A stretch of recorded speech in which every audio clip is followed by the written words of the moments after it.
Hey, I'm Crystal DeBacker with eXp Realty, and I consider myself a true local expert on our community here in Van Alstyne. If I can ever be a resource for you, whether real estate or anything Van Alstyne, please reach out. Okay, I attended the May City Council meeting here in Van Alstyne, and I wanted to go ahead and give you a rundown, a breakdown in plain English, because what happens in these meetings really affect us all. So let's get started. To kick things off, the city officially certified the May 2nd election results. Mayor Jim Atchison was sworn in as new mayor again, and Zach Williams joined the city council as well. A big thank you to the city council member Angelica Pena, who served 3 years, and this was her last meeting as well.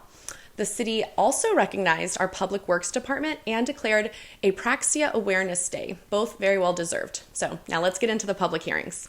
There was a water conservation plan update. The city council held a public hearing and voted to adopt an updated water conservation plan, and this one directly affects how and when you water your yard, so pay attention. Okay, here's what changed in plain terms. Year-round, you're still limited to 2 days a week for irrigation. Even addresses water Wednesdays and Sundays, and odd addresses water Thursdays and Sundays. What's new is during winter months, which is November 1st through March 31st, that drops to just 1 day per week. Even addresses water Wednesdays, odd addresses can water on Sundays. Handheld hoses with water shutoff nozzles and drip systems can be used any day as long as there's no runoff.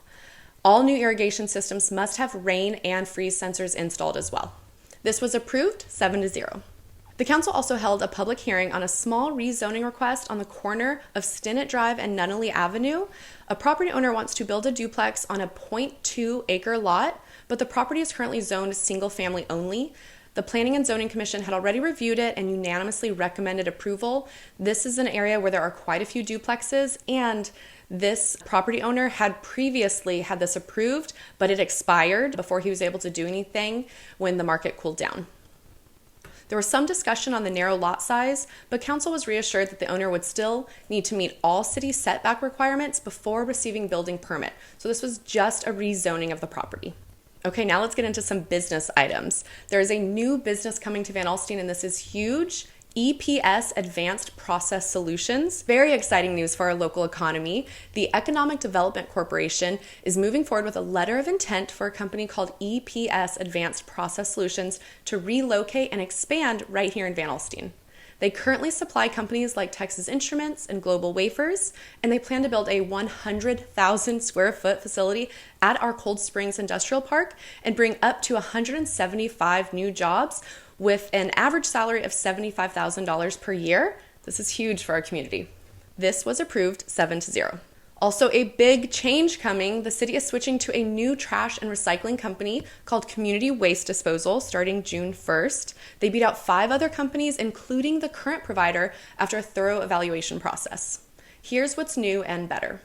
Trash and recycling picked up on the same day. No more guessing which bin goes out on what day. Once a month, curbside pickup of household hazardous waste and used electronics. 3 free annual clean sweep events, so load up your truck and bring bulk brush and trash to a drop-off location. A mobile app for service requests, missed pickup reports, and weather alerts as well. An annual cart cleaning service. I thought this was so cool. A truck comes out and literally washes, deodorizes, and sanitizes your trash cart. So for those that have to keep their trash bins in their garage, that is a value add. New cardboard collection service for residents moving into new homes as well. We've all had those boxes stack up after moving. They've already addressed that, this company, so lots of value adds from them. The cost increase, residential customers will see their bill go up just $1.60 per month, and there hasn't been a price change since 2023. Rates haven't changed since 2023, so this is a modest jump for significantly enhanced service. This was approved 6-0. There was 1 recusal. Okay, this is probably the hot topic. There is a new development being proposed. Most of you have heard of it. It's going to be west of Thompson Farms. So a petition was accepted to begin the annexation process for a 176-acre development. This is going to be called Solera. It's located west of Thompson Farms near FM 121 and Hackberry Road. The development would include 452 residential lots, varying sizes, and a city park. So that means it wouldn't just be for that community. If it's a city park, all community members are welcome to go enjoy that park.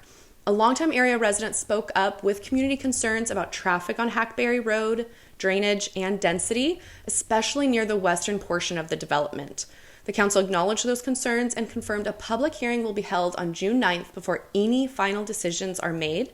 This is just one step of a multi-step process. So this was approved 7-0. I want to add a very big asterisk for everyone that heard that that was approved. The only thing that was approved was setting the date for the public hearing. So if this development has any effect on you and you want your concerns to be heard, attend that June 9th public hearing. It's the next city council meeting, and that's your chance to share your concerns as well. The city council will listen, consider it, and then they will make a vote. Okay, the city manager's report. This is probably my favorite part. These are all the fun updates on things like the capital improvement projects and other things that really affect us on a day-to-day basis here in Van Alstyne. Lane gave a heartfelt shout out to our public works team, reminding us that when the lightning is flashing and rain is pouring at midnight, those folks are out there working to keep everything running. He reported that the team fixed 8 leaking manholes and they found one major point of stormwater intrusion between Dallas and Kelly Lane that was feeding heavy water directly into our wastewater line. Fixing that has made a significant difference. Smoke testing of the sewer system continues as well, so don't be alarmed if you see smoke coming from storm drains or gutters around town. That's totally normal and actually a good thing. And the downtown street updates. So if you own a business, if you attend any of the businesses downtown, we're all wondering, when is that construction project going to be done? Well, they're seeing some progress. So work is progressing in downtown street improvements. Handicap ramps have been poured on Preston and Marshall Streets. Sidewalks and parking spaces have been reopened. The ramps are also poured on Washington and Main. Most of the concrete seating islands are now done. Aztec Alley is open again. And Mr. Jones says we should expect to see more movement on Main Street very soon. And the entire project is still on track to be completed in late July. So before our fall festivals and our Christmas festivals and parades, this should be all wrapped up well in time. So the senior center parking lot. Workers discovered another unidentified water line while working on the senior center parking lot.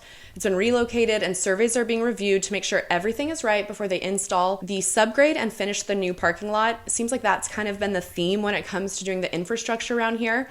Tons of fun surprises for the crews that typically end in a month or two delay from the projects. And it's just those unexpected that until you get in there, you just don't know. And some of you know about the new businesses that are in progress coming to Van Alstyne, and some of you, this will be an exciting new announcement. So Kirby Smith Machinery is running ahead of schedule and expected to open in July. You'll start seeing heavy equipment displayed out front very soon. Big D Lumber has completed grading. Utility work should begin very near future as well, so they're making nice progress. And a new Montessori school on FM 121 has had a couple of rainout groundbreaking attempts, but as of Tuesday when we had the city council meeting, equipment was actively on site and work was underway. So welcome to the neighborhood. And there's a new water tower coming as well. So work has begun on a new water tower for Van Alstyne, which is great news for a growing city's infrastructure needs. Mr. Jones also talked about the Coffee with Cops event that was Saturday, May 17th. That's another amazing event, completely led by a local community member who just saw a need, stepped up, and made it happen. So Bethany Budgewater has put together the entire organization. It's been an annual meeting. She also has been working on fundraising for the Heroes Park in front of the new public safety facility. So this is just a wonderful event that we have here in town every year. And he made sure to highlight that in his city manager's report. And that's your recap for the May 12th City Council meeting. So a lot of great things are happening in our community, and I love being able to share it with you. If you have any questions about these items, or you're thinking about buying or selling in Van Alstyne, and you want to work with a true local expert that knows the city inside and out, I'm Crystal DeBacker with eXp Realty, and I'd be honored to help. So you can reach out here, you can call me, my information's all in the description, you can email me. I'm very accessible, so whatever works for you. Look forward to hearing from you, and I will have your update next month.